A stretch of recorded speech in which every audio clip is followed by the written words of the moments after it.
If you ask anybody who has taken an entrepreneurial journey, they will tell you, if they're being truthful, that it's a roller coaster ride. Some days you feel on top of the world, most days you don't. Some days you're putting out fires, and it's fire after fire after fire. And then some days it's you're receiving awards, you're winning contests, you're doing all of these sorts of things. These are things that truly happen as an entrepreneur. You're going to be misunderstood. You're going to be, it's just rough. It's a very, very rough journey. Now, add barbering to that, you have to balance all of the emotions and all of the things that go along, if you're an independent barber, that go along with being an entrepreneur. So that's marketing, client retention, that's product and product assessment and product growth and skills and so you have to manage all of those things. And then you add on top of it, I'm providing a skill. I'm providing a skilled trade, which the only way that you get skill is by doing something over a period of time, growing and learning.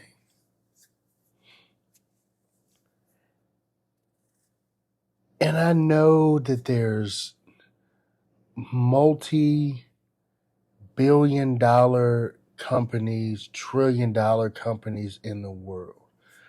But I believe that for a person who decides not only to become an entrepreneur, but also to become a barber as well, they take one of the biggest jumps in life, right? It's one of the hardest places, and not just being a barber, I'm talking about working with hair and nails and in the beauty industry. Jumping into the beauty industry as an entrepreneur is one of the hardest journeys you will take in life, because your quality is constantly scrutinized, right? Your quality is constantly scrutinized. And from the moment you start until the moment that you end, your body of work will be scrutinized. I just want you to think about that. From the moment that you begin until the moment you decide, I am done with this, your body of work will be constantly scrutinized by your clientele.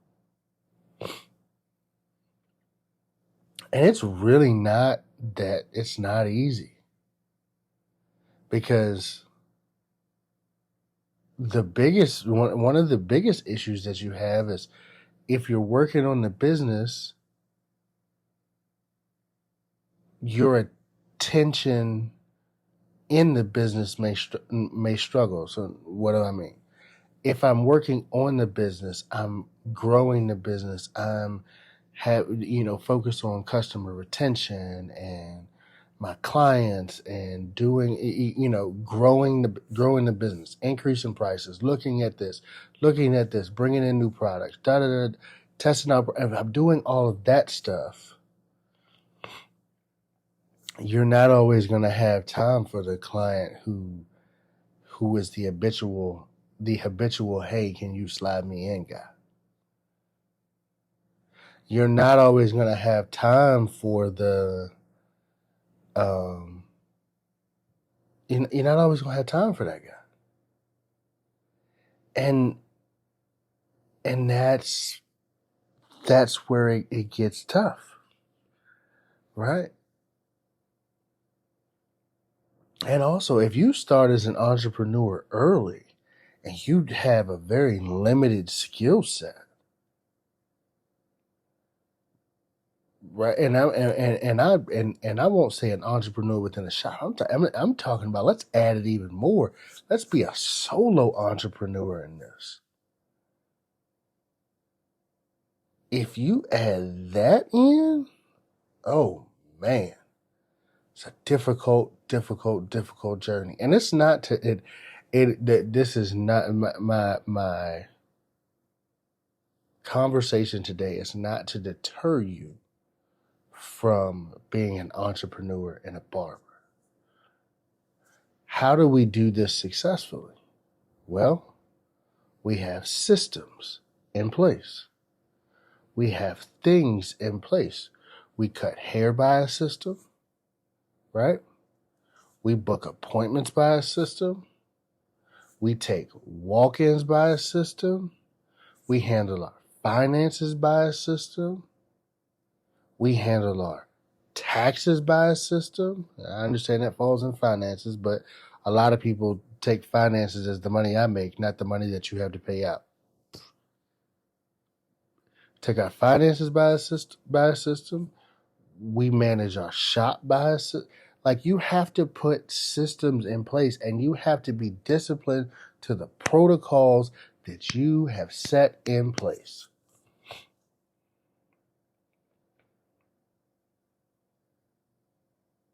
You have to be disciplined to the protocols that you set in place. I tell you, I was having a conversation with my wife, and I was telling her, I said, had we put this much thought and effort into other businesses that we have started and since then shut down, we would be in such a different place. I mean, the amount of man hours, the amount of thought, the amount of time that it has taken us and that it took us to get to this point is ridiculous. I mean, hours and hours and conversations and back and forth that maybe we'll do this and maybe we'll do that and maybe we'll do this and maybe we'll do back and forth over and over and over and over. And we have, you just have to understand, like, we have done it. And this was probably a 3-4 year process, right? And 3-4 year process with probably about a year of extreme focus. For 2 or 3 of those years, it was just a thought. And I'm going to do this little piece here and this little piece here. But over the last year, it was like locked in. Conversations, for me, it was every day. Boom, boom, boom, boom, boom. And we're just at it. And even still, and I got started late tonight because I was still working on stuff for the school, still trying to take care of those small things that a lot of people will ignore. Still going at it over and over and over and over again.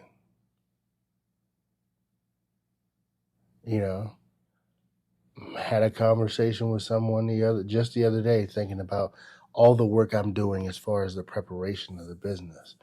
And I said, I'm getting antsy as we get closer to classes starting. I'm getting antsy, but I'm doing a lot of stuff, and I'm running into a lot of things that I had not done. And here was the most important part. For me, here was the most important part. the reason that the reason that I'm working and doing these things and I'm going at it so hard is because once we get into classes, I'm going to get into a whole nother world of things. And what I can't do is get behind on some of the business things that need to be done, focusing on the product. Hear me out. I can't get behind focusing on the business things. And see, a lot of people don't think of those sorts of things, like the business things that make everything flow, make everything go, to just focus on the product. And a lot of people say, well, the product is the most important. It's not. I'm sure in wherever you are, you have one of a few places: a Dollar Tree, a Dollar General, a Five Below, or some sort of dollar store or a 99-cent store. I'm sure you have one of those. Those businesses are known all over the continental U.S. They're known all over the U.S. Right? They are highly profitable businesses. They're in some of your biggest shopping centers. And they don't have a great product all the time. There's some hit or miss stuff. There's some good stuff. There's some bad stuff. But they don't have wonder. Their quality is known to be lesser than. Their quality is known to be, oh, you get what you pay for. But their business, the way that they market, the way that they run, the way that they stock the store, what they sell in this, though, I'm trying to tell you, you have to spend time working on and not in the business.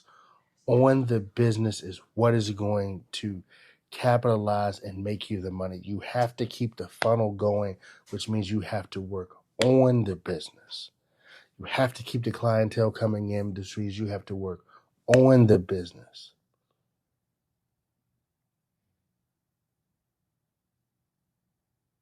Right? If you're just because you got your barber's license, if you never tell anybody that you cut hair, how do you expect to get customers?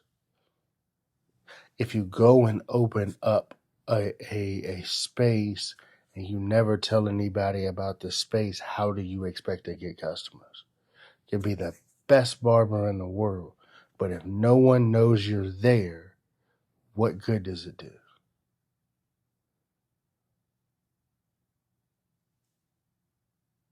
So real quick, if no one knows you're there, what good does it do?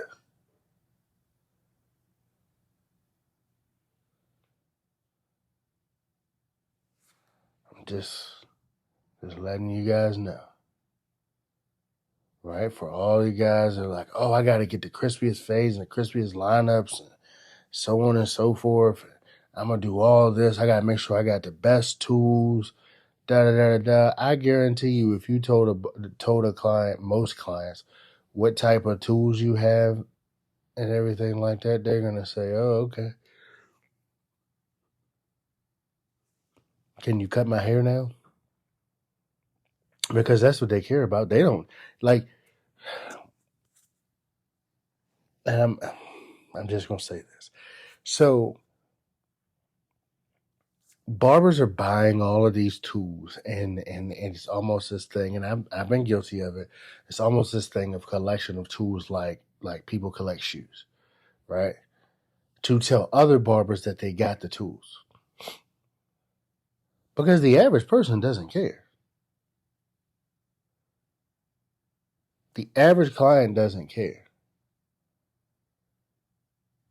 The average client expects you, if they pulled out a pair of clippers that they keep under the bathroom sink. And you know what happens with clippers under the bathroom sink.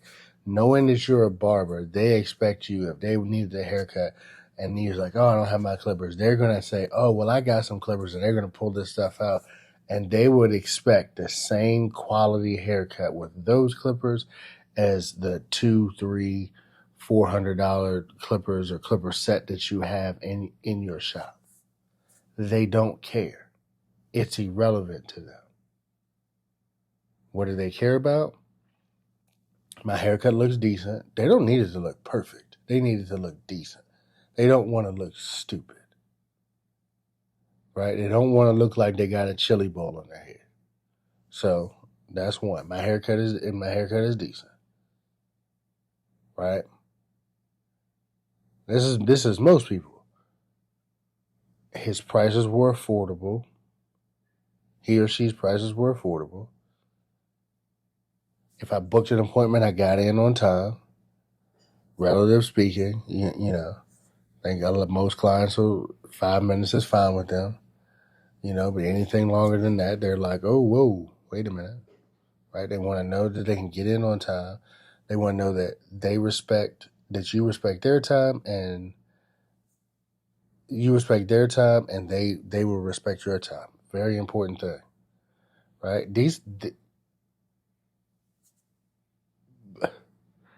Right? I think I said the price was affordable. It wasn't overly outrageous or anything like that. And, the shop was pretty much, it was clean, right? That's the general consensus of most customers, right? You're not going to make me look stupid.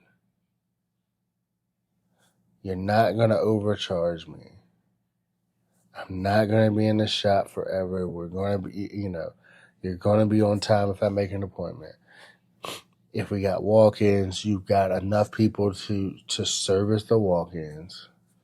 Like, these are the things, right?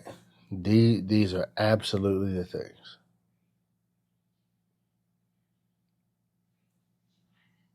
So, take it or leave it. Take it for what it is. Don't take it for what it is. But you can take it for whatever you want it to believe. I'm telling you, like, the only thing where I talked about, and I think I forgot, the haircut looks decent. The only thing I mentioned in that list was that the haircut looks decent. There are 3 other things that are about on the business that's not in the business. The actual that being on time, that's an on the business. That's an on the business thing, right? I'm trying to move in a timely manner. Boom, boom, boom, boom, boom, boom. Okay, cool. So on the business. Take it for what it is, guys. However you want to look at it. However you want to, consider it. It is what it is.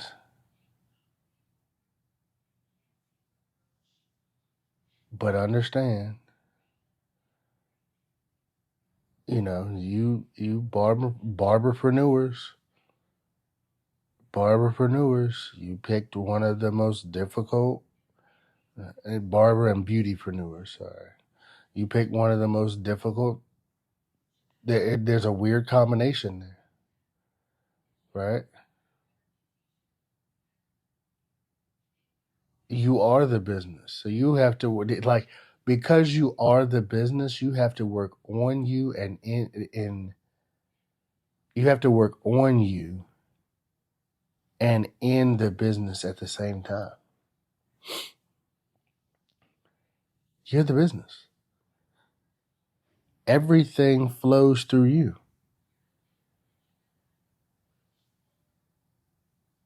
Right? It is what it is. It is what it is. But again, guys, thank you for tuning in to another episode of the Band of Barbers podcast. Tonight was episode 90. 90. We got 10. What we got? We're almost at 100. We're almost there. Almost there. We got 10 more episodes to go until we hit that great big old 100. Guys, like we're there. We're there. Yeah, we're there. So anyways, guys, listen. Stay focused, get you some systems in place. If you need to do one system at a time, do one system at a time. You know, you need to hire out. Oh, I just don't have the money. No, you have free reign to make as much money as you want to. Barberpreneur, entrepreneur. So if you know you suck at finances, you should have an accountant. Oh, well, the accountant be taxing. No. You just being cheap. Because that $100, $200 to the accountant should save you thousands and thousands of dollars a year, especially in your taxes. Oh, well, then they're going to know how much I make. So what? You got to make the money. They can't. It's the whole point.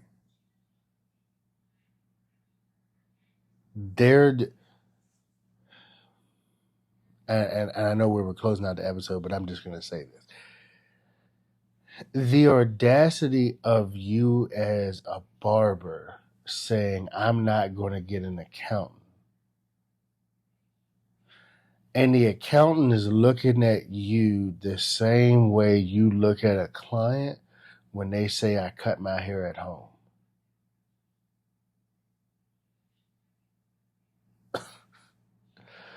Oh, yeah, I just cut my hair at home. When you're talking to somebody and they're like, there's no way I could pay a barber. I just cut I cut my hair at home. That feeling that you had when you just heard that? That feeling that you had when you just heard what I said? That's the same feeling that someone who is a professional who takes their job seriously, such as an accountant or a CPA, that's the same feelings they get. They are so upset because truthfully, they're like, but I know I can do a better job than what you're doing. And guess what? Just like you know that you can do a better job than what they're doing, they know they can do a better job than what you're doing. Because that's their job, just like barbering is ours. So, again, appreciate you guys. Thank you guys for tuning in. Have a wonderful, wonderful night. We'll see you tomorrow.